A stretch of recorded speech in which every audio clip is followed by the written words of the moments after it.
그 세속적인 생각 아니냔 말이에요. 성령으로 시작했다가 육체로 마치는 거 아닙니까? 그거예요. 바로 전도서에서 가르쳐 주는 것은. 손을 씻었다고 더 잘 살고, 정결하다고 더 잘 살고, 제사를 드렸다고 제사를 드리나 안 드리나 똑같다. 이 말은 제사 안 드려도 돼요. 그러한 것이 아니라, 그건 정말 우리가 너무 연약한 해석이고, 그것은 그 너머로 더 깊은 하나님의 뜻을 보라는 거예요. 특별히 우리가 기도하거나 특별히 우리가 경건 생활할 때 많이 실족한단 말이에요. 기도할 때 가장 이성적이 되는 경향도 있단 말이에요. 기도하면서 내 생각을 모아가지고 내 생각의 기성전결을 따져가지고 거기에서 결론을 내려고 한단 말이에요. 기도는 오히려 자꾸 나의 마음을 모으는 게 아니에요. 하나님께 가까이 가는 거지. 뭔가 막 완전히 이렇게 핀으로 찌르듯이 내 마음이 어떤 것을 꽉 모아가지고 그것을 결론으로 끄집어내가지고 그것을 이루어 나가는 거, 그게 기도는 아니에요. 기도는 어떻게 보면 나에 대해서는 느슨해야 돼요. 나에 대해서는 느슨해야 돼요, 여러분들. 기도할 때. 너무 내 마음 모으지 마라 이 말이에요. 너무 내 마음 모으. 세상 사람들도 무슨 일을 할 때 무슨 마인드 컨트롤이 뭐니 해가지고 자기 집중을 해가지고 결론을 이끌어내려고 해요. 그래가 이거 해야 되겠다라고 해가지고 해요. 그러한 시간들을 가져요. 꼭 뭐 장부로 적어보고 안 하는 것도 마음의 질서가 있어요, 세상에도. 그러나 우리는 특별히 하나님께 맡겨야 돼요. 하나님께 맡겨야 돼요. 오늘 12절에서 14절까지 바로 그런 말입니다. 볼지어라 이들은 악인들이라도 항상 평안하고 재물은 더욱 불어나도다. 아까 예레미야 선지자의 그러한 불평과 같아요. 13절은 특별히 전도서 아까 금방 읽었던 9장 2절의 말씀과 같이 내 마음을 깨끗하게 하며 내 손을 씻어 무죄하다 한 것이 실로 헛되도다. 이것은 전도서 9장 2절과 너무나 비슷한 말씀이에요. 14절에는 바로 나는 종일 재난을 당하며 아침마다 징벌을 받았도다라고 이렇게 말하고 있습니다. 이것이 지금 시편 기자의 현상입니다. 다만 한 가지 생각하셔야 돼요. 무슨 관점에서? 세속적 관점에서. 세속적 관점에서 이것을 바라봤을 때요. 그런데 하나님의 뜻은 여기에 있습니다. 하나님은 우리가 결론을 가지라고 하지 않고 어떻게 보면 하나님은 우리에게 갈등을 주십니다. 15절과 16절에 보세요. 이것이 바로 시편 기자의 갈등입니다. 특별히 16절에 보면 내가 어쩌면 이를 알까 하여 생각한 적 그것이 내게 심한 고통이 되었더니 이것이 바로 어떻게 보면 우리가 하나님 앞에 몸부러쳐야 될 부분입니다. 악인의 형통함과 오만한 자의 형통함과 이 의인의 하나님과 가까이 하고자 하는 나의 재난, 이 사이에서 하나님의 뜻을 어떻게 읽어낼 것인가.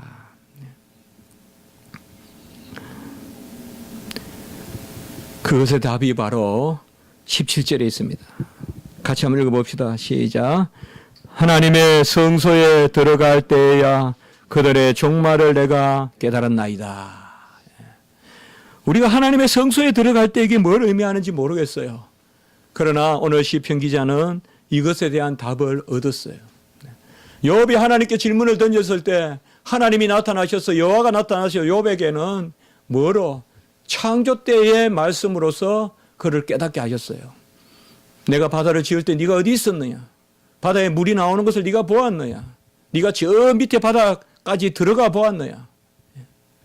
그 물을 내고 그 물을 닫은 사람이 또 누구냐? 타조를 보았느냐? 뭐라? 전부 그런 말씀이죠. 욥이 그걸 깨달았어요. 그리고 바로 하나님 앞에서 내가 이때까지는 귀로만 들었사오니 이제는 눈으로 주를 보나이다. 오늘 시편 기자는 무엇으로 이것을 깨달았느냐? 하나님의 성소에 들어감으로 이것을 깨달았다고 했습니다. 우리가 이것을 구체적으로 무엇을 의미하는지는 모르지만은 예배로 깨달았다. 여호와의 임재로 깨달았다. 바로 주의 성소에 들어가서 예배드리고 하나님을 만나고 결국은 1절과 17절과 28절이 아주 긴밀하게 연결되죠. 하나님과 하나가 됨으로 야곱과 같이 삿발을 놓지 않고 뼈가 빠지도록 여호와의 사자 예수님과 붙들고 뒹굴 때 그때 바로 깨달았다 이 말이에요. 여러분, 우리가 어려움을 당할 때 어떤 것이든 하나님은 감사의 조건입니다. 저는 이거 분명히 많이 체험했습니다. 이건 절대 허사가 아닙니다. 허언이 아닙니다. 모든 일은 기도로 말씀으로 거룩해집니다. 모든 것은 하나님이 우리에게 선한 것으로 주십니다. 무슨 일이든 여러분, 우리가 하나님과 삿발만 붙들고 있다면, 하나님과 씨름만 하고 있다면 그 일은 분명히 감사한 일이요, 선한 일입니다. 설마요 이 일이 그럴까요? 아닙니다. 거기에 하나님의 세계가 있는 것입니다. 거기에 하나님의 섭리가 있는 것이에요.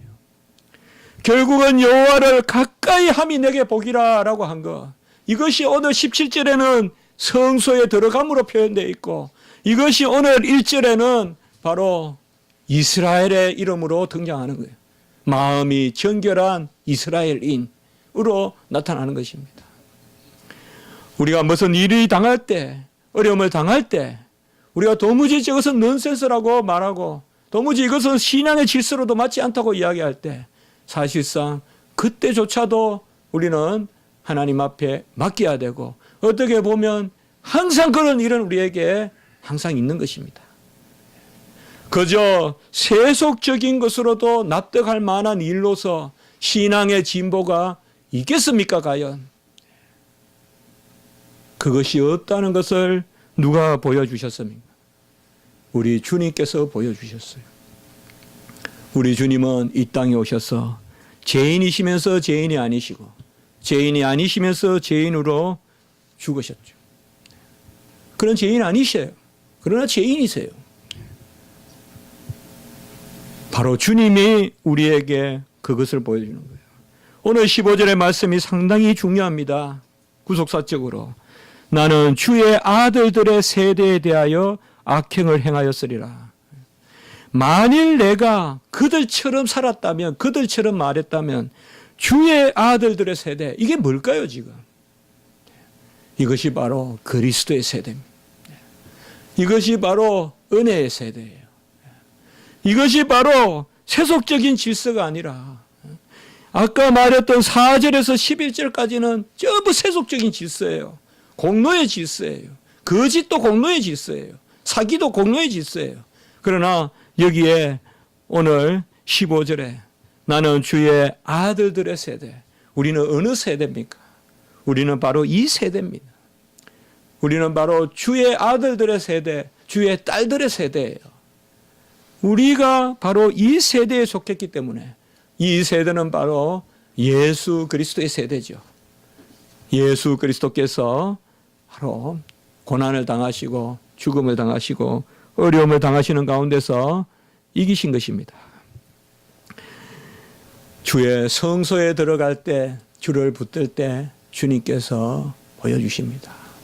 어떻게 보면 여기에도 우리가 또 세속적인 논리를 적용시킬지 모릅니다.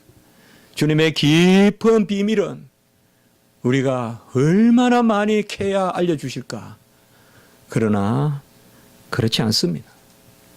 조금만 우리가 여호와께 앞으로 다가가면 여호와 하나님은 우리에게 그것을 밝히 알려주실 것입니다. 깨닫게 주실 것입니다. 오늘 20절에 보시면 잠을 깬 후에는 꿈을 무시하고, 얼마나 멋있는 말씀입니까? 지금은 꿈 같은 세상에 살아요 우리가. 그 말이에요 지금. 이게 다 꿈이란 말이에요 세상이. 어떤 전도서적 그런 표현일 수도 있겠어요. 그러나 깨고 나면 꿈이 아무것도 아니듯이 여호와 하나님이 깨시면 악은 아무것도 아니다 이 말이죠. 여호와 하나님이 한번 깨시면 그들의 형상을 멸하여 버릴 것이다. 잠을 깨면 꿈이 아무것도 없이 허망하듯이, 꿈은 꿈꿀 때나 꿈이지 잠을 깨면 꿈은 아무것도 일장추몽 아무것도 아니듯이 여호와 하나님이 깨면 모든 것을 다 멸하시리라. 22절 23절 한번 읽습니다. 시작. 내가 이같이 우매무지함으로 주 앞에 짐승이 오나 내가 항상 주와 함께하니 주께서 내 오른손을 붙드셨나이다. 오늘 시편의 가장 큰 주제는 섭리입니다. 섭리. 하나님의 섭리가 어디 있습니까? 우리는 이 섭리를 다 알지 못합니다. 하나님의 비밀한 섭리가 있습니다. 드러내신 섭리도 있지만 숨겨진 섭리가 있는 것입니다. 우리가 우매무지함으로 짐승과 같다고 했습니다. 이것이 바로 욥의 고백이었고 하박국의 고백이었습니다. 그러나 주님께서 항상 내 오른손을 붙드신다라고 이렇게 말하고 있습니다. 시간이 되었으므로 말씀을 맺어보겠습니다. 오늘 27절에 보면 무릇 주를 멀리하는 자는 망하고 음녀같이 주를 떠난 자는, 주를 멀리하고 음녀같이 주를 떠난 자, 이것이 3절의 오만한 자요 바로 악인입니다. 우리가 시편을 지금 73편까지 보아오는데 오만한 자는 항상 이런 자입니다. 여호와를 멀리하는 자, 여호와를 떠나는 자. 그러나 28절 여호와께 가까이함이 내게 복이라. 주 여호와를 나의 피난처로 삼아 모든 행적을 전파하리라 라고 이렇게 말하고 있습니다. 우리가 정말 생각하기 힘들 만큼 어려운 일들이 많이 있습니다. 꼭 욥의 시대만 있는 것이 아닙니다. 오늘 이 시대에도 있습니다. 우리는 또 특별히 요사이 그러한 일들을 많이 겪고 있습니다. 뭐를 어디까지 어떻게 이야기해야 될지 모르는, 간혹은 무기력에 빠져서 어찌할 수 없는, 그리고 간혹은 전체적으로 우리가 살아왔던, 내가 살아왔던 이 사회의 수준이 정말 이 정도밖에 안 되는 사회였는가, 내가 이런 사회의 일원인가 지금, 이런 생각이 들 만큼 회의가 생기고, 또 그런 회의에 앞서서 저 같은 사람이 그렇게 말할 자격이 있겠습니까?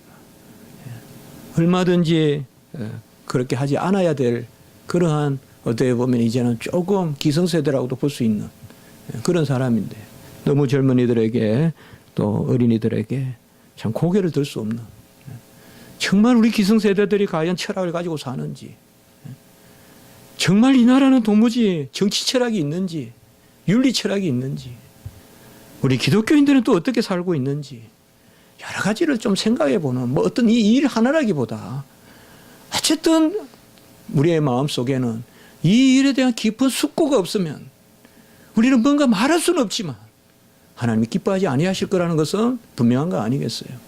모든 일에는 하나님의 뜻이 있지만, 우리가 진성과 같이 우매무지하지만 우리가 이런 시기에 정말 하나님의 섭리를 한번 생각해 봐야 돼요. 또 이 일이 나에게 닥쳤을 때도 또 우리가 정말 말하기는 어렵지만 어떻게 우리가 욥을 말할 수 있겠어요? 그러나 그래도 그 너머에 하나님의 섭리가 있다. 그 너머에 하나님의 섭리. 그것은 우리가 이 지상에서 도무지 풀어낼 수 없는. 그래서 욥은 그저 눈으로 보았다 이 한마디밖에 안 하잖아요. 우리가 그것을 오늘 생각하고 모든 일에 여러분들이 그러한 마음으로 나아가시고 하나님께 맡기고 나아갔으면 좋겠습니다. 한번 기도드리겠습니다. 거룩하고 자비로우신 하나님 아버지, 오늘 시편의 귀한 말씀을 통하여서 저희들을 깨닫게 하시니 참으로 감사합니다. 여호와께 가까이 하는 것이 복이고 이스라엘 중에 마음이 정결한 자를 선하게 하신다고, 선을 베푸신다고 말씀하셨으니 하나님 이 일을 우리가 기억하게 하시옵소서. 우리가 하나님의 뜻을 다 알 수는 없지만 여호와를 떠나지 않는 자리에 서게 하시고 여호와를 앙망하고 여호와를 의지하고 여호와를 기뻐하는 것을 힘으로 삼는 저희들이 되게 해 주시옵소서. 많은 일들이 있습니다. 우리가 평소에 이러한 일들의 질서를 묵상하게 하시고 담대함을 갖게 하시고, 특별히 이 나라에 어려움을 당한 많은 그러한 아버지여 백성들, 주님 불쌍히 여겨주시고 뭐라고 위로할 수 없는 그 부모님들과 또 우리 친구들과 선생님들과 또 친지들과 또 많은 아버지와 주변의 분들 주여 위로하여 주시오. 이러한 일로 우리의 마음이 강팍해지지 않게 하시고 정말 하나님 앞에서 하나님의 뜻을 구하는 저희들이 되게 주시옵소서. 예수님의 이름으로 기도드리옵나이다.